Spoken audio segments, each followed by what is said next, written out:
Halo Sobat Sipaling Chelsea, Assalamualaikum warahmatullahi wabarakatuh. Salam sehat selalu untuk teman-teman semua dimanapun berada. Selamat datang kembali di konten terbaru dari channel YouTube SPC Media TV, atau yang sebelumnya bernama Ilham Sipaling Chelsea, ya, dan berganti nama menjadi SPC Media TV atau Sipaling Chelsea Media TV. Dan di konten terbaru kali ini, meskipun agak telat ya, dan ya cukup telat sekali, sudah pasti saya ingin membahas tentang kemenangan dramatis dari tim kesayangan kita, yakni The Blues Chelsea. Ya, itu artinya kita sukses nih mendapat 3 poin dari laga away. Ya, meskipun secara overall ya permainan The Blues tidak berjalan begitu mengesankan ya, khususnya di babak pertama, tapi 3 poin tetaplah 3 poin. Ya, ini merupakan kemenangan kedua kita di musim ini yang membuat kita berada di rank 8 dengan koleksi 7 poin. Ya, dari 4 pertandingan. Ya, tapi jangan pesimis dulu ya. Karena meskipun The Blues berada di rank 8 ya, tapi kita hanya berjarak 5 poin dari Manchester City ya, puncak klasemen, dan berjarak 2 poin dari Arsenal di rank kedua klasemen sementara Premier League. Oke, jadi jaraknya masih di batas aman ya untuk tetap bersaing memperebutkan tiket Liga Champions untuk musim depan ya. Sebab itu adalah target utama The Blues Chelsea musim ini. Oke, kita langsung ke analisa pertandingan Bournemouth versus Chelsea yang berakhir dengan kemenangan Chelsea dengan skor 0-1.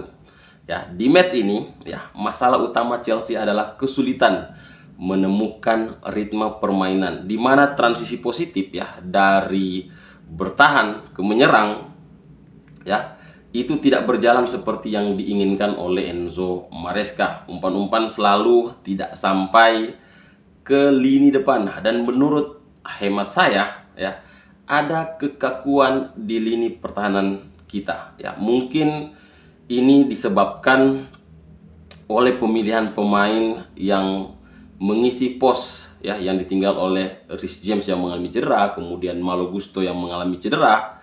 Ya, tentu teman-teman sudah tahu siapa pemain yang mengisi posisi ini di pertandingan menghadapi Bournemouth. Ya, benar sekali, Axel Disasi, pemain yang di babak pertama banyak sekali melakukan kesalahan. Oke, saya jabarkan satu-satu kesalahan demi kesalahan yang dilakukan oleh Axel Disasi yang beberapa kali hampir berbuah gol untuk Bournemouth. Yang pertama ya, pada menit keempat memberikan space untuk pemain Bournemouth melakukan shooting beruntung ya, tendangan pemain Bournemouth yang bernomor punggung 16 yakni Tavernier ya, shooting kaki kiri pemain Bournemouth ini masih membentur mistar gawang ya. Jadi The Blues cukup beruntung. Kemudian yang kedua di menit ke-7 ya, umpan tidak jelasnya berbuah counter, dan ditambah gerasak gerusuknya ketika Caicedo sedang duel membuat Bournemouth dapat peluang yang hampir berbuah gol, sundulan dari Evan Nielsen. Ya, sorry teman-teman, saya membaca ya catatan yang saya tulis ya ketika menganalisa pertandingan Bournemouth versus Chelsea. Oke. Kemudian yang ketiga di menit ke-16 ya, gagal memotong umpan kunci yang hampir menjadi assist. Kalau saja shooting dari Tavernier tidak terlalu lemah, bisa saja peluang ini menjadi gol. Keempat, yang paling fatal nih, yang paling fatal ya, dimana menurut hemat saya yaitu di menit ke-23. Kalian bisa lihat sendiri, Axel Disasi melakukan kesalahan ya. Dia berharap Fofana untuk memotong bola ya, tetapi dia tidak melihat posisi dari Wesley Fofana ya, dan dia terlalu lambat untuk menutupi kesalahannya. Beruntung pemain lain tampil bagus di lini pertahanan. Credit point dan tepuk tangan layak kita berikan ke Robert Sanchez di pertandingan ini ya, dimana ya kalau bukan save-save-nya yang dia lakukan, mungkin Chelsea sudah kebobolan minimal 1 gol di babak pertama. Oke, minimal 1 gol di babak pertama. Bahkan eksekusi penalti dari pemain Bournemouth ya 8 menit ya sebelum babak pertama berakhir ya, Bournemouth mendapatkan hadiah penalti. Beruntung Sanchez bisa melakukan save dengan baik ya, dan menurut saya dia layak menjadi man of the match di pertandingan ini. Ya, kenapa? Karena kalau kita melihat ya, kalau bukan karena save Sanchez ya, tidak bisa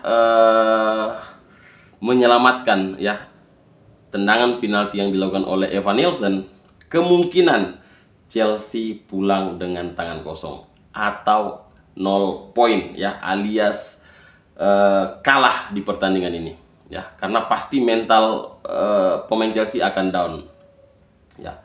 Dan berkat save ini juga tentu mental bermain ya, mental para pemain The Blues tetap terjaga dan peluang untuk mereka menang tetap terbuka ya, peluang untuk mereka menang tetap terbuka berkat save penting dari Robert Sanchez.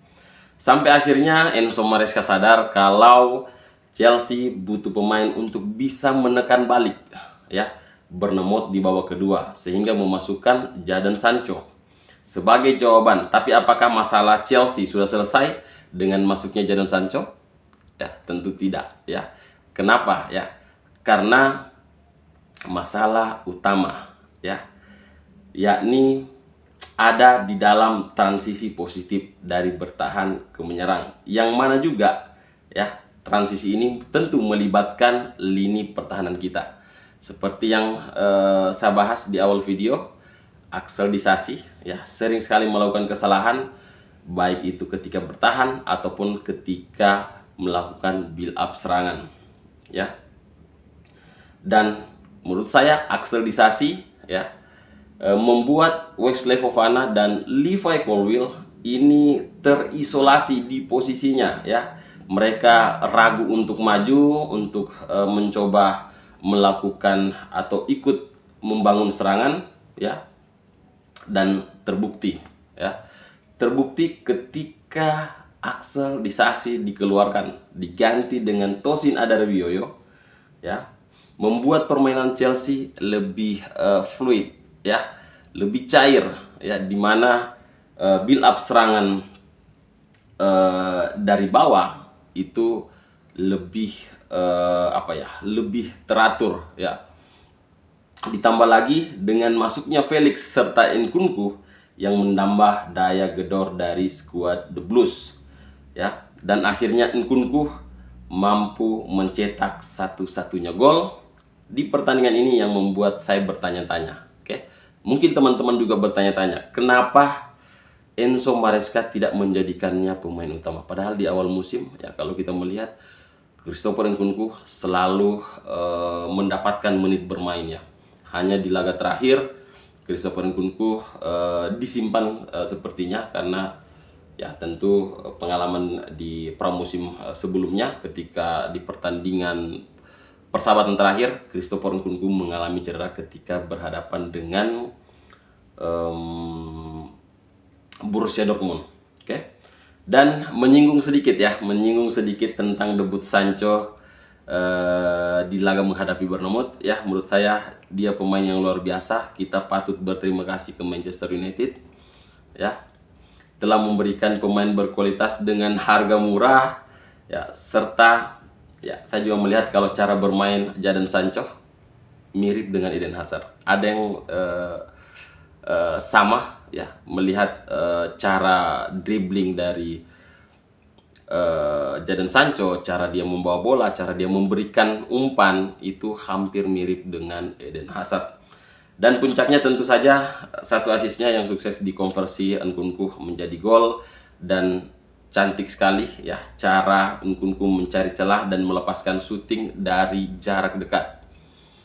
Oke, jadi ya kita tunggu saja pertandingan The Blues selanjutnya, apakah Jadon Sancho akan menjadi starter di pertandingan selanjutnya ya. Karena menurut saya karir Michael Mudryk di posisi winger kiri ini sudah mulai berakhir. Ya, upgrade dari Michael Mudryk itu Jadon Sancho, dan kemungkinan besar Neto yang akan beralih ke kanan, ya, mengisi pos yang diisi oleh Noni Madueke yang tampil cukup inkonsisten. Ya, kadang main bagus, kadang sangat jelek, kadang tidak mampu mempertahankan bola, kadang dia mampu bisa melewati lawan.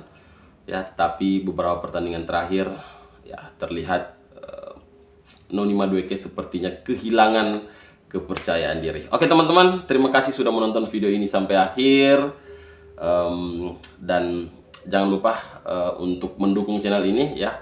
Jangan mengaku fans Chelsea kalau belum subscribe channel ini, ya, dan juga like video ini. Oke, terima kasih sudah menonton. Assalamualaikum warahmatullahi wabarakatuh.